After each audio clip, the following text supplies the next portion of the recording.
elite mobs in Minecraft. For an Ender Elite, we need to make this guy way more intimidating. We'll start by making those lazy eyes fierce. Then open up its jaws to give it a flashier mouth. Start building some tall, glowing horns, and we'll add a bunch more until he's got a whole crown of them to show off. Now we'll build up that body so we can give him spikes and plating all over his body like armor, and add the Enderman glow to really show off the details that make this Enderman elite. And of course, can't forget leg day. That is one big, beefy looking Enderman. This guy looks absolutely massive. The bits and pieces growing out of him. And this crown. That face does not look very happy. Blam, blam, 20 husks. Let's see exactly what our Enderman elite decides to do. Oh, whoa.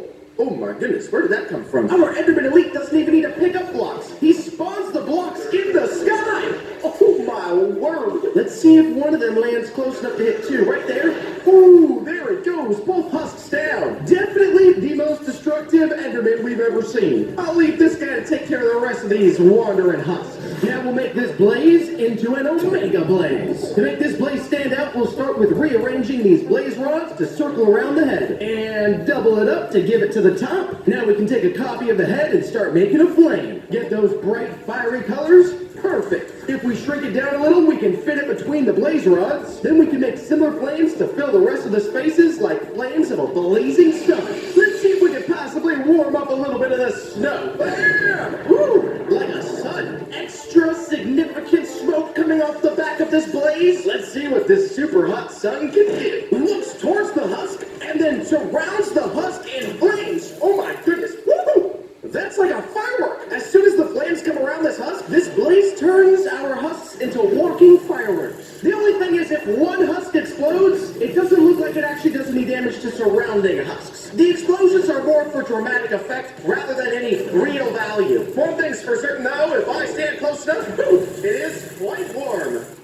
Hey, get away from me. Let's make this slime into an elite devouring slime. We'll squash this little guy flat and start spreading him out like so. Add and stretch out a couple more bits and pieces to plan out the shape of our slime. Now we can re-inflate our slime into its proper sludgy self and start shaping. We'll need a lot more details and some slime blocks to get the oozing shape of this guy just right. Building them up all over its body like a huge pile of slime. Then it's time to add in teeth. And it's gonna be a lot. A little more slime so we can give it a pair of eyes, and top it off with a huge pair of arms and sticky hands reaching out to grab you. In person, this slime looks even bigger than I imagined. Look at the teeth on that guy. Our slime is going to grow the more that he eats. Plop down a husk right in front of him here, and he's now devouring the husk right there.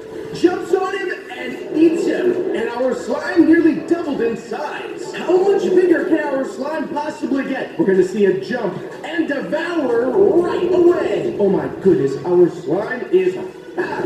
What happens if we have 5 husks down? He's already eaten one, there he eats another one, and another one, and another one, and he eats that one too. Our slime is massive. We've got to be getting close to the max size that this slime can possibly get, which is probably a good thing. Looking at the mouth on this guy, I don't think I want him to get any bigger than he already is. This chicken will be our chicken commander. Starting with the head, we'll switch up the colors and give it more detail. Now let's buff up our commander. An extra muscular torso with armor to match. And we'll buff up the arms and legs to match as well. Some feathery textures and extra sharp claws. That's one beefy chicken. Our chicken commander is going crazy. Why is he flapping his arms so quickly? Stop doing that, you're freaking me out. Let's see if this chicken commander can successfully defend the farm. If some husk invaders show up, oh my goodness, hold up, our chicken commander is ready to fight instantly, rapid firing eggs out. Aren't those eggs potential chickens? You're wasting future chickens, and a whole bunch of them too. There goes another husk though, just about. Bye-bye, buddy. There goes our chicken. Oh my goodness, wait, this egg, it's constantly flying into nothingness. There's gonna be a chicken that gets birthed on the other side of Minecraft. Well done, Mr. Chicken. Let's turn this evoker into a galactic evoker. I think we should give this evoker some wild white hair and wizardly beard. We'll up the galactic theme with some blue and purple skins like he's straight out of space. Upgrade those robes to something way fancier, covered in stars. And finish him off with galactic skin and some cool pants. Up down our galactic evoker. Oh, wrong side. There you are. Oh my goodness, this guy looks so wise. Our evoker has managed to learn some sort of levitation techniques. Impressive.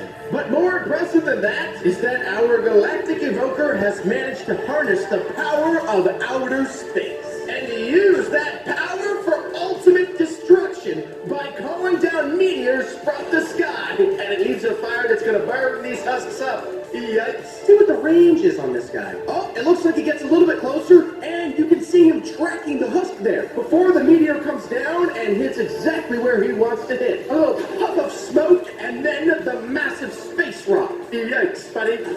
Goodbye. That guy is definitely elite.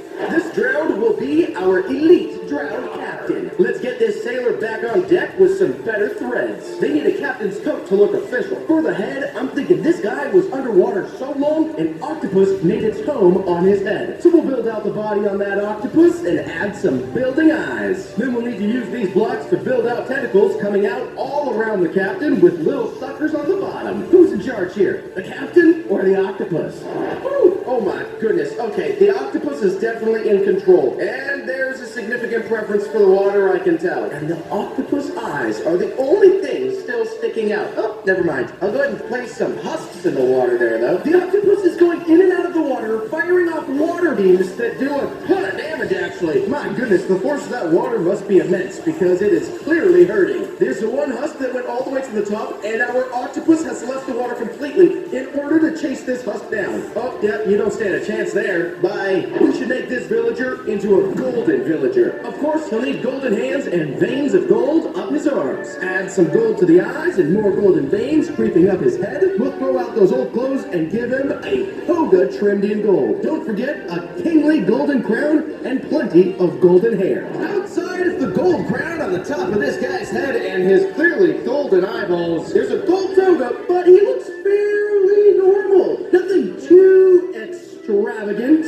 except for the fact that every single block he's walking on is turning to a solid block of gold. The bridge is turning to gold too. Oh, he's going inside. He's not even gonna have a bed though. As soon as he gets in there, his bed is gonna turn to gold. Oh, there's no bed. And the husk is chasing him down. Oh, but the husk itself is turning to gold. Oh my word! They can't even get close enough to attack the villager. There goes the next one, and the next one, and the next two. Oh my goodness! Even Bob's turned to gold around this rich villager. Let's take this creeper and make it into a full-speed sprinter. Move that head down here, switch out that narrow body so we can build a thick cannon in its place. He may look heavy, but this guy's gonna move extra fast and make a blast. Now for those legs. They have to be a lot longer and stronger to support that cannon. Try running away from this guy's explosions. Our sprinter looks sort of like a four-legged spider creeper. Think of the back of this cannon sort of like the egg sac. Let's set up a big set of husks. And our sprinter's positioning, climbing. Oh my goodness. Looks like arms and legs. And goes fire, creeper head out. Looks like a gorilla climbing around on the ground. There goes the head. Boom, explosion. Ready, blam. Oh my gosh, that creeper launched. Another head coming out. 3, 2, 1. Boom. This itty bitty husk trying to make a run for it, but bam, skip. No. The sprinter itself never blows up though, which means unlimited cannon fire and world destruction for eternity. For a magma cube, we shall make a magma-mander. Like a salamander, but magma. That means we need way more body than this little head. So we'll build it a long body with a tail to match. Extra curvy and windy for slithering through lava flows. And some short but strong legs for running across hot magma. We'll make its texture pop with some extra cracks of lava coming through. Those details are fire.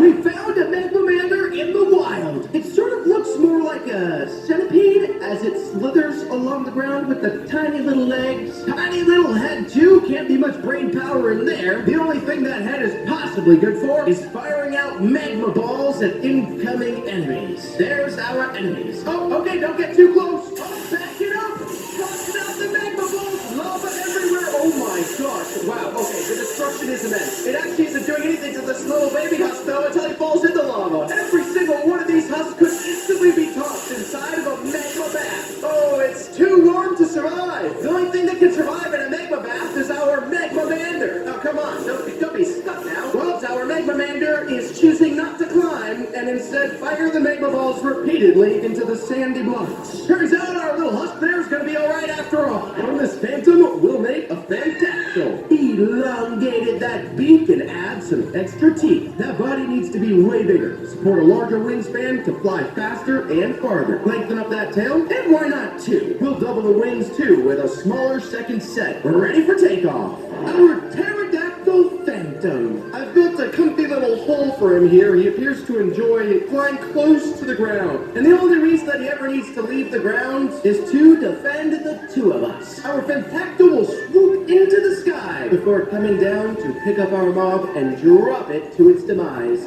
There goes the grab, here goes the pickup, swooping back up into the sky until finally the poor little husk can be dropped down to its death. The Fantactyl will take another swoop through the sky before descending down and going after this poor husk right here. Here comes the final release. 3, 2, 1, bang! Down goes the husk. It's one of the best pets in the entire world. Let's turn this skeleton into a golden skeleton. First thing, make it gold. Then we'll make the face way creepier with some deeper glowing eyes. Add a crown on his head, and on top of its old clothes will be a ton of flashy bling. Some rubies, a huge gold chain, perfect. Is it possible for a golden skeleton to be better than a golden villager? I'll tell you one thing, our golden skeleton looks far cuter. A massive golden chain and the face so much cuter than a regular skeleton, though doesn't mean it's not dangerous. If anything tries to come to steal that golden chain, instantly a golden arrow is shot out, and instead of stealing the gold,